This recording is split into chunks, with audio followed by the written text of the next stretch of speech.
नमस्कार। वीर विरमदेव राजकीय स्नातकोत्तर महाविद्यालय जालोर के यूट्यूब चैनल पर आप सभी का स्वागत है। प्रिय विद्यार्थियों, इससे पूर्व के वीडियो में हमने हिंदी साहित्य इतिहास में रीतिकाल की पृष्ठभूमि, सीमांकन, रीतिकालीन कवि और उनकी रचनाओं के बारे में बातचीत की थी।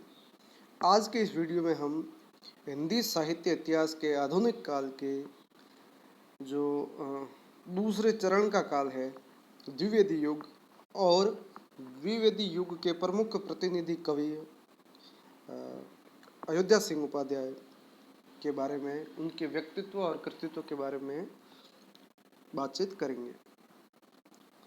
जैसा कि आप सभी को पूर्व विदित है कि हिंदी साहित्य के इतिहास को 4 भागों में विभाजित किया गया है: आदिकाल, भक्तिकाल, रीतिकाल, आधुनिक काल। आधुनिक काल का जो पहला उपविभाजन है वो भारतेंदु युग है। भारतेंदु हरिश्चंद्र भारतेंदु युग के प्रमुख प्रतिनिधि कवि माने जाते हैं। ठीक उसी प्रकार से जो दूसरा काल है वो द्विवेदी युग है, और द्विवेदी युग का यदि हम सीमांकन माने तो 1915-20 के बाद का जो समय है वो हिंदी साहित्य में द्विवेदी युग का समय माना जाता है।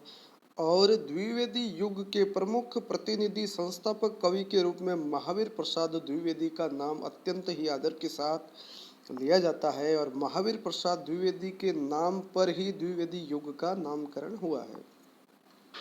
द्विवेदी युग के प्रमुख प्रतिनिधि कवियों में महावीर प्रसाद द्विवेदी, उनके द्वारा संपादित सरस्वती पत्रिका का जिक्र अवश्य होता है। नाथुराम शर्मा, श्रीधर पाठक, गया प्रसाद शुक्ल, राय देवी प्रसाद, राम नरेश त्रिपाठी, मैथिली शरण गुप्त, जगन्नाथ दास रत्नाकर और अयोध्या सिंह उपाध्याय कवियों के बारे में बातचीत की जाती है। ये इस युग के अत्यंत ही प्रसिद्ध लोकप्रिय कवि है। आज के इस वीडियो में जिस कवि के बारे में हम विस्तार से बात करेंगे वो कवि है अयोध्या सिंह उपाध्याय हरियोद्ध। अयोध्या सिंह उपाध्याय हरियोद्ध का जन्म 1865 ईस्वी में, और इनकी जो मृत्यु है वो 1947 ईस्वी में हुई है। इनका जन्म निजामाबाद, आजमगढ़ जिले में हुआ है। और हिंदी साहित्य में अयोध्या सिंह उपाध्याय हरियोद्ध न सिर्फ अच्छे उपन्यासकार बल्कि आलोचक और इतिहासकार के रूप में भी प्रसिद्ध रहे हैं। इनके साहित्य की प्रमुख विशेषताओं के अंतर्गत इन्होंने भारत के जो अतीत गौरव गान, भारत की संस्कृति, राष्ट्रीयता, सभ्यता और पुराणों को आधार मान करके इन्होंने वर्तमान परिदृश्य में उपदेशात्मक वृत्ति के साथ अपनी रचनाओं को पाठकों के समक्ष प्रस्तुत किया। और इन्हें हिंदी के साथ ही संस्कृत और फारसी, उर्दू का भी ज्ञान था। और इनका संबंध निजामाबाद के एक स्कूल में अध्यापन कार्य के साथ ही काशी विश्वविद्यालय में प्राध्यापक के रूप में भी माना जाता है। इनकी प्रसिद्ध रचनाओं के अंतर्गत प्रिय प्रवास 1914 ईस्वी, पद्य प्रसून 1925 ईस्वी, चूपते चौपदे, चौखे चौपदे 1932 ईस्वी, रस कलश 1940 ईस्वी, वैदेही वनवास 1940 ईस्वी। इसके साथ ही प्रेम प्रपंच, उद्बोधन, कर्मवीर, बोलचाल, रस कलश, ये इत्यादि तमाम रचनाएं इनकी लोकप्रिय रचनाएं हैं।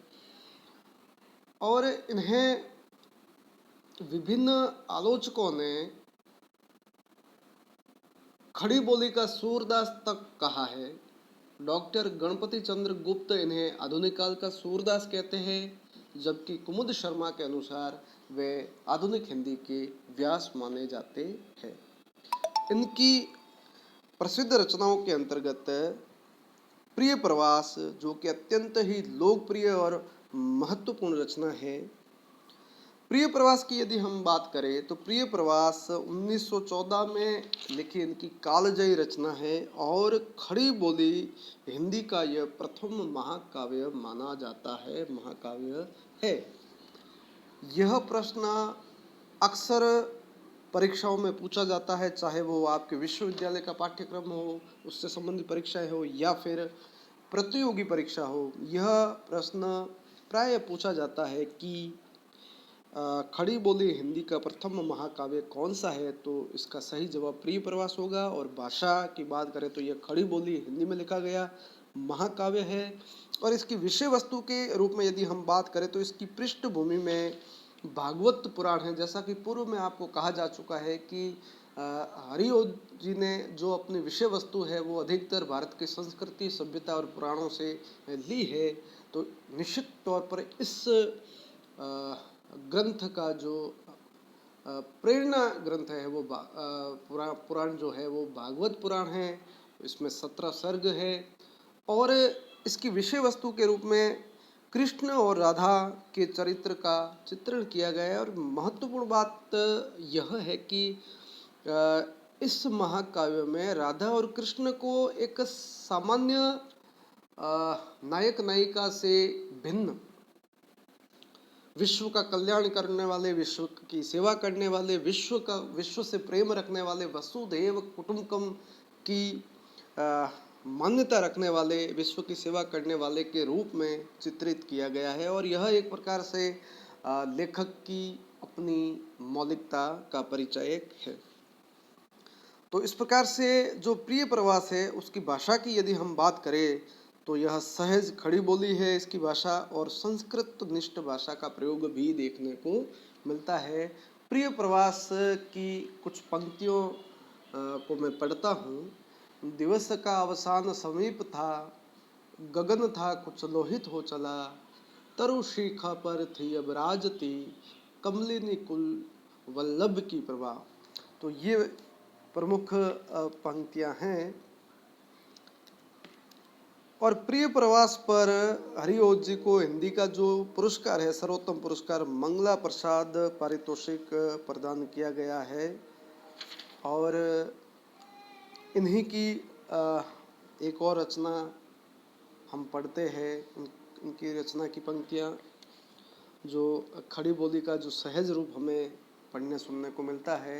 प्रिय पति वह मेरा प्राण प्यारा कहाँ है, दुख जल निधि में डूबी का सहारा कहाँ है, लखमुख जिसका मैं आज लो जी सकी हूँ, वह हृदय हमारा नयन तारा कहाँ है, पल पल जिसके मैं पंथ को देखती थी, निश दिन जिसके ही ध्यान में थी बिताती, उर में जिसके है सोहती मुक्त माला, वह नव नलिनी से नैनन वाला कहाँ है।